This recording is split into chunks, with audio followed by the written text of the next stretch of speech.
This is Democracy Now! I'm Amy Goodman as we turn to the second night of the first Democratic presidential primary debate, which was billed as a face-off between the frontrunners, former Vice President Joe Biden and Senator Bernie Sanders.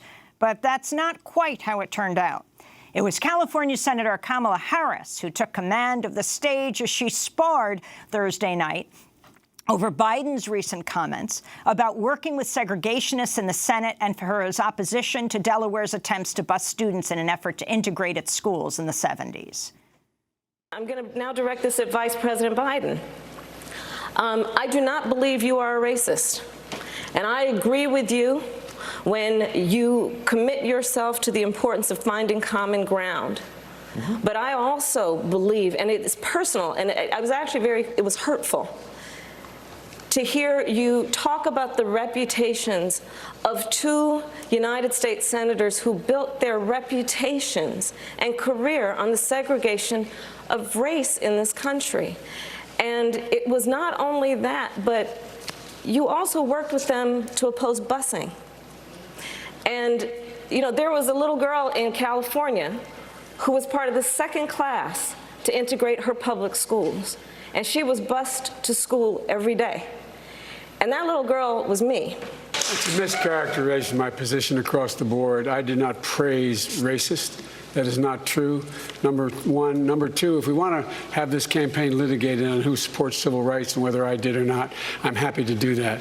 I was a public defender. I didn't become a prosecutor. I came out and I left a good law firm to become a public defender. In terms of busing, the busing, you would have been able to go to school the same exact way because it was a local decision made by your city council. That's fine. That's one of the things I argued for, that we should be breaking down these lines.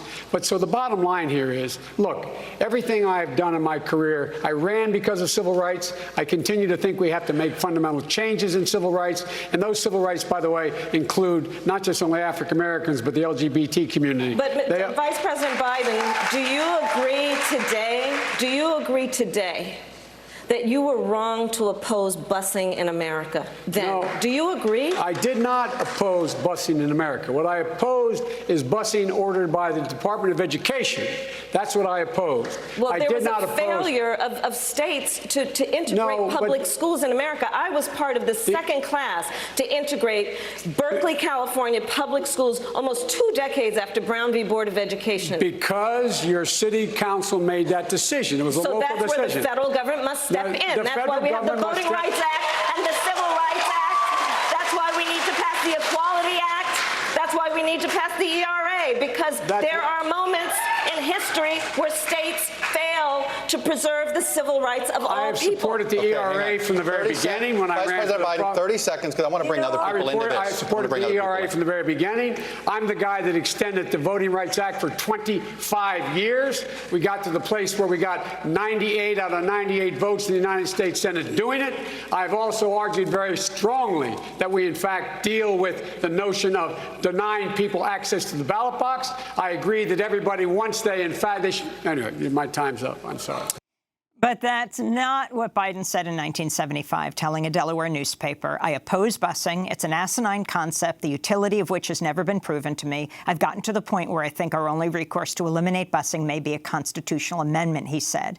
The attack from Harris came after Biden made headlines last week when he fondly reminisced about his civil relationships in the 70s and 80s with segregationist Senators James Eastland of Mississippi and Herman Talmadge of Georgia.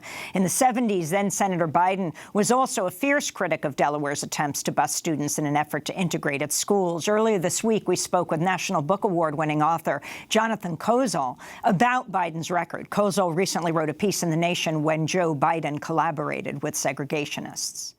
Joe Biden didn't simply reach out in consensus, some kind of civility to these Southern racist senators. It wasn't hard for him to reach out because he shared their views in the first place. He didn't just support legislation introduced by James Eastland or Jesse Helms. He thanked them for supporting his legislation and his own anti-busing legislation. He called busing asinine. And and more than and worse than that, at one point he even came to the point of saying, I want to get his words exact, of saying, I've gotten to the point where I think our only recourse to eliminate busing is a constitutional amendment. Just stunning words. Last week he said he has no apologies. And the media, has quoted him repeatedly saying, I've been involved with civil rights my whole career. But this is simply, I don't know how to word this politely, but this is simply not the truth. To the extent that he's been involved with civil rights, it hasn't been as an advocate, it's been as an opponent. It hasn't been as an advocate, it's been as an opponent to busing. Those are the words of former teacher, education activist, award-winning author Jonathan Kozol. Well, for more, we're joined here in New York by Rashad Robinson, president of Color of Change. So this was billed really as the Biden-Bernie debate. That's not what happened. Talk about this challenge that Senator Harris uses to take down Joe Biden. Yeah, I think Biden, once again, is trying to run a modern campaign with an old set of tactics. It's like putting new music on an 8-track, and it just simply doesn't work because we have no way to sort of fully operationalize it. The fact of the matter is that the vice president went on the stage last night and argued for states' rights. He argued for local control. Any of us who see any images, whether just in the month of February, Black History Month, of the history of black children being walked into schools with crowded, white people chanting at them, is about the federal government having to step in to do things when the local governments wouldn't do it. And someone running for president that is basically arguing that that is not a role for the federal government should scare all of us. Now, I do think that Biden needs to explain what he actually meant then and what he actually believes now. But the big challenge that we continue to have here is the inability to apologize, whether it was Anita Hill, whether it was for sort of the remarks with segregationists, this inability to say, I was wrong then. Bill Clinton gave him a lifeline when it comes to the crime bill. And Hillary Clinton, apologized multiple times for her engagement in the crime bill back in 2016. Maybe he sees that as an example of, well, she lost. Well, she lost, exactly. But she also lost as someone who leaned on experience as her chief sort of claim to fame. And so Biden talking about his experience since the 70s, I just think sort of defeating a guy in the White House, a 70-year-old man who's deeply out of touch with working class people, everyday people, and who refuses to apologize and acknowledge that he's wrong, is not going to be beaten by putting up the left version of that. And so I do think that, there's a lot of opportunity for Biden. But as a civil rights leader and running a next-generation civil rights organization that has 1.7 million members, we've reached out to meet with many of the campaigns, and we've met with most of the top-tier campaigns. Biden's a campaign that we simply have not been able to hear back from. Have you spoken to Kamala Harris? Yes, we have multiple times. And multiple times, one of the things that we've really talked to Kamala Harris about, which didn't come out last night because there were no questions about mass incarceration last night, one of the things we have talked about is that we do think that she has to get very clear about her role as a prosecutor. We do think that... It's interesting. Biden slipped in a comment people might not have caught. He said, I was a public defender, not a prosecutor. And I think that it's really hard for him to go much further given his role in the crime bill. But I do think that sort of her closing statement around being a progressive prosecutor, I think she won last night, and I think she won it in a way that really sets her into a new tier of the candidates. But I do think that there's going to be a new look at her role as a prosecutor. And the question here is that the country has changed from when she was a prosecutor in San Francisco. We have just seen, progressive prosecutors driven by a movement of everyday people pushing in Philadelphia, Chicago, right here in New York and Queens, all around the country, people standing up and trying to change the rules of prosecution in this country. The question is what has she learned? How has she changed? And as the President of the United States, what will she do to incentivize a new incentive structure for prosecutors who have so much vast power over the criminal justice system? They decide so much. They have singular power. And the fact of the matter is that, you know, unlike the president, which has to do all of these things to change things in the criminal justice, well over 80% of people in this country are incarcerated at the local level. DAs control it. Right now, nearly 80% of district attorneys run unopposed. 90% are white. There are 2,400 district attorneys in this country, but lots of federal funding goes into those communities. And we can incentivize or de-incentivize certain behaviors. And so I want to hear from her, as someone who was in that role, what type of things should be done to change the way that mass incarceration works in this country. And that's got to be something that we've got to hear more from her. And of course, she was Attorney General of California. Well, I want to go back to the Democratic presidential primary debate Thursday night when NBC anchor Savannah Guthrie asked candidates if their government health care plan would provide coverage for undocumented immigrants. They all raised their hands. Raise your hand if your government plan would provide coverage for undocumented immigrants. Okay. Let me start with you, Mayor Buttigieg. Why? Mayor Buttigieg, why? Because our country is healthier when everybody is healthier. And remember, we're talking about something people are given a chance to buy into. In the same way that there are undocumented immigrants in my community who they pay sales taxes, they pay property taxes directly or indirectly. This is not about a handout. This is an insurance program. And we do ourselves no favors by having 11 million undocumented people in our country be unable to access health care. But of course, the real problem is we shouldn't have 11 million undocumented people with no pathway to citizenship. It makes no sense. And the American people agree on what to do. This is a crazy thing. If leadership consists of forming a consensus around a divisive issue, this White House has divided us around a consensus issue. The American people want a pathway to citizenship. They want protections for dreamers. We need to clean up the lawful immigration system, like how my father immigrated to this country. And as part of a compromise, we can do whatever common sense measures are needed at the border. But Washington can't deliver on something the American people want. What does that tell you about the system we're living in? It tells you it needs profound structural reform. Vice President Biden, I believe you said that your health care plan would not cover undocumented immigrants. Could you explain your position? I'm sorry, I beg your pardon. I believe at the show of hands you did not raise your hand. Did you raise your hand? No, I did. Okay, sorry. So you said they would be covered under your plan, which is different than Obamacare. Yes, but here's the thing. Can you explain that change? Yes. You cannot let, as the mayor said, you cannot let people who are sick, no matter where they come from, no matter what their status, go uncovered. You can't do that. It's just going to be taken care of, period. You have to. It's a humane thing to do. But here's the deal.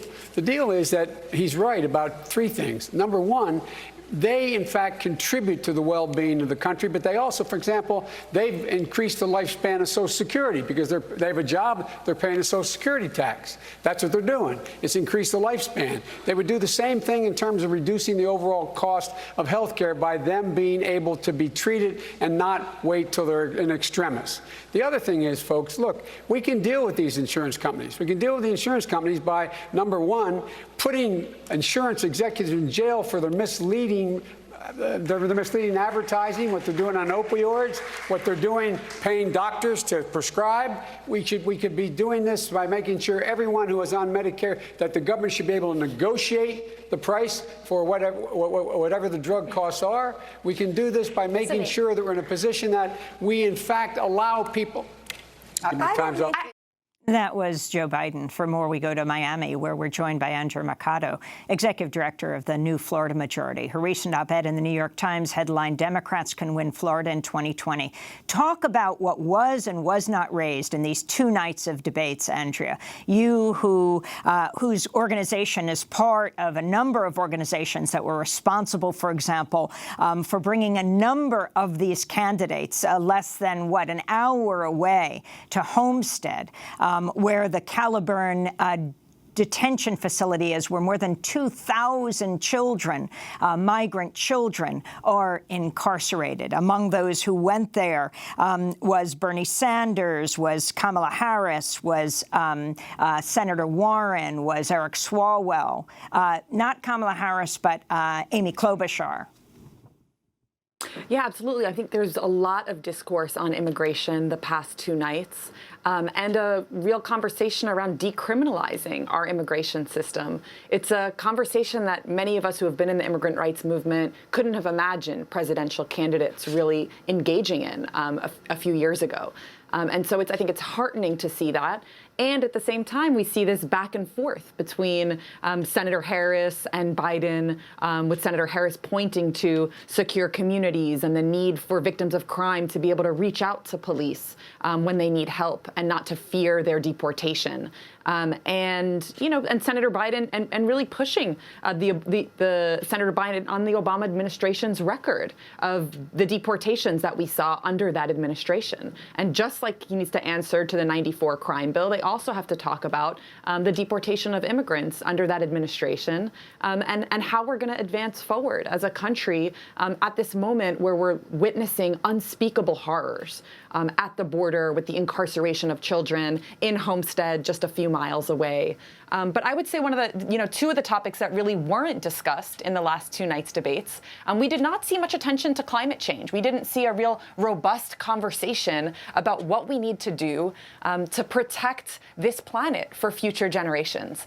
Here in Florida, we're ground zero for some of the impacts of climate change in the United States. We have over 10,000 people in the Panhandle that has been devastated by Hurricane Michael, and 10,000 people who are homeless.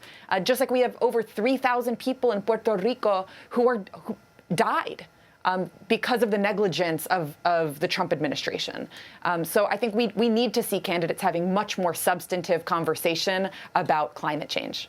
On the issue of immigration and providing health care to undocumented immigrants, President Trump has already tweeted, even though he's in Japan now with the G20, all Democrats just raise their hands for giving millions of illegal aliens unlimited health care. How about taking care of American citizens first? That's the end of that race! Exclamation point, Teresa. Andrea. That is the Trump playbook. I mean, the Republican Party invests millions of dollars in deporting immigrants, in scapegoating immigrants for economic insecurity and the fact that, our families are struggling to make ends meet and survive in working class communities across this nation. And they're trying to confuse us and distract us from the fact that all of the policies that this administration are promoting and that Republicans are passing are to benefit the richest Americans, the top 1%, the biggest corporations, and do irrevocable harm to our democracy and well-being. The significance of Florida as a swing state. I mean, it's clear that the path to the White House goes through Florida. No Republican has won the White House without winning Florida since, 1920s. And, the Republicans are really investing heavily here in building out their infrastructure. They've been winning elections in Florida by less than 0.5% in a state with 22 million people. And, to win in Florida, we really need the Democratic Party to show up and to engage their base. The African Americans, their most loyal voters and the heart of the Democratic Party, as well as Latinos whose votes are critical in this state. And, we need to see that engagement early and often, and we need to be candidates not to be complacent, about just standing against Trump. I think that was a real misstep that Biden made last night. We need candidates that actually are going to speak to the issues that our families face. I want to go back to Thursday night's Democratic debate, to the exchange between Vice President Biden and Senator Bernie Sanders on the issue of Iraq. It begins with moderator Rachel Maddow. You have made your decades of experience in foreign policy a pillar of your campaign. But when the time came to say yes or no on one of the most consequential foreign policy decisions of the last century, you voted for the Iraq war. You have since said you regret that vote. But why should voters trust your judgment when it comes to making a decision about taking the country to war the next time? Because once Bush abused that power, What happened was we got elected after that. I made sure the president turned to me and said, Joe, get our combat troops out of Iraq. I was responsible for getting 150,000 combat troops out of Iraq, and my son was one of them. I also think we should not have combat troops in Afghanistan. It's long overdue. It should end. And thirdly, I believe that you're not going to find anybody who has pulled together more of alliances to deal with what is the real stateless threat out there. We cannot go it alone in terms of dealing with terrorism. So I'd eliminate the act that allowed us to go into war and not the AUMF, and make sure that it could only be used for what its intent was, and that is to go after terrorists, but never do it alone. That's why we have to repair our alliances. We put together 65 countries to make sure we dealt with ISIS in Iraq and other places. That's what I would do. That's what I have done, and I know how to do it. Senator Sanders, 30 seconds. One of the differences that Joe and I have in our record is Joe voted for that war. I helped lead the opposition to that war, which is a total disaster.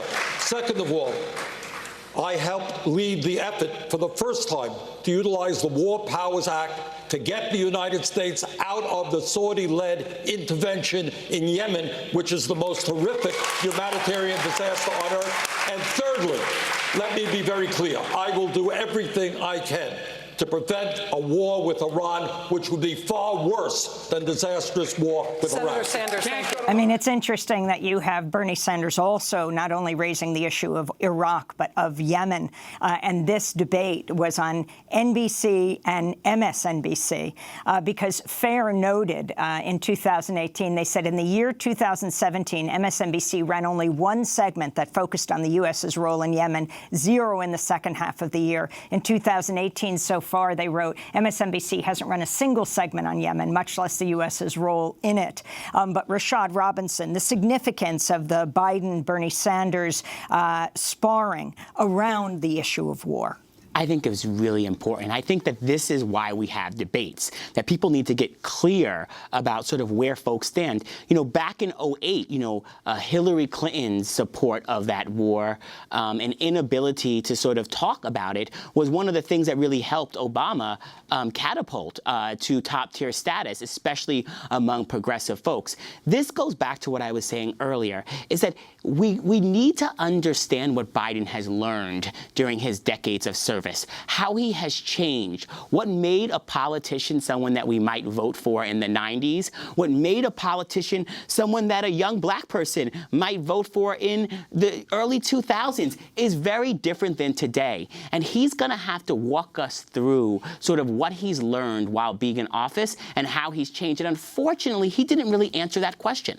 I want to go very quickly to South Bend, Indiana. This is Rachel Maddow questioning South Bend, Indiana Mayor Pete Buttigieg about the police shooting of Eric Logan, a black man, last month. Buttigieg is then interrupted. Here we go. Mayor Buttigieg. In the last 5 years, civil rights activists in our country have led a national debate over race and the criminal justice system. Your community of South Bend, Indiana, has recently been in uproar over an officer-involved shooting. The police force in South Bend is now 6% black in a city that is 26% black. Why has that not improved over your 2 terms as mayor? Because I couldn't get it done. My community is in anguish right now because of an officer-involved shooting, a black man, Eric Logan, killed by a white officer. And I'm not allowed to take sides until the investigation comes back. The officer said he was attacked with a knife, but he didn't have his body camera on. There is Pete Buttigieg, and he went on from there. Rashad Robinson. You know, he said he couldn't get the job done. So the question is why are you running for president? I'm looking forward to sitting down and hearing that from him. But the question really is that in South Bend, Indiana right now, the black community is hurting. They want their mayor to stand up and figure out how he's going to make safety and justice a reality. And I wanted to end with Pete Buttigieg's closing comment. This is Pete Buttigieg's closing comment last night. Well, I don't think we have it inside. Here we go. The experience of writing a letter to my family, putting it in an envelope marked just in case, and leaving it where they would know where to find it in case I didn't come back from Afghanistan. I have the experience of being in a marriage that exists by the grace of a single vote on the U.S. Supreme Court. A single vote on the U.S. Supreme Court. Yeah. Rashad, we're just about to go into the 50th anniversary of Stonewall documentary. This is the day, 1:30 after midnight tonight. You are a well-known LGBTQ activist. There will be millions of people in the streets in New York here. Yeah, I think those were powerful words from Mayor Pete. I mean, him being on the stage is a representation of progress. As a leader of a national black civil rights organization, I know that I sit on the shoulders of folks like Marsha P. Johnson, who threw that first stone, folks like Bayard Rustin, folks like Audre Lorde, and so many other black gay people who were proud, unapologetic, and demanded that this country live up to everything that it could possibly be. I hope that we celebrate Stonewall, but I also hope we celebrate what's under it. And that's that every single day, in order to make our country whole, in order to make justice and democracy real, we have to translate the presence of these issues into the power to change the rules, to make everyday people heard, counted, and visible. Rashad Robinson, I want to thank you for being with us, President of Color of Change, and Andrea Mercado from Miami, Executive Director of the New Florida Majority. We'll be back in 20 seconds.